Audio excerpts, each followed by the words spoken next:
বাস্তুহারা ফিলিস্তিনি তাইসির নিজ হাতে ধারণ করেছেন তার জীবন সংগ্রামের একদিন।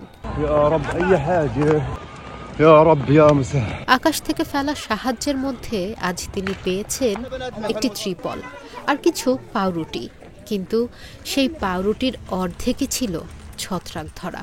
4 আগস্টের এই মুহূর্তগুলো ভিডিও করে তিনি পোস্ট করেছেন নিজের সোশ্যাল মিডিয়ায়। والله يا جماعة لما أقول شهيد نص ربطة خبز معفن هذا اللي نزل من الطيارة قبل شوية غرب دير البلح। 37 বছর বয়সী তাইসির থাকেন স্ত্রী ও 8 সন্তান নিয়ে মধ্য গাজার জাওয়াইদা শহরের একটি তাঁবুতে।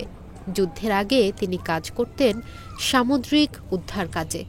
এখন কোনো কাজ নেই স্থায়ী ঠিকানা।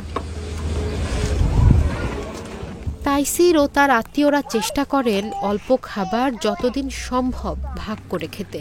এভাবেই বেঁচে থাকার লড়াই চালিয়ে যাচ্ছেন তাইসির ও তার মতো হাজারো মানুষ, যাদের প্রতিটি দিন কাটে অন্তত একটি ভালো খাবারের আশায়। নিশা মাহমুদা, ইন্ডিপেন্ডেন্ট ডিজিটাল।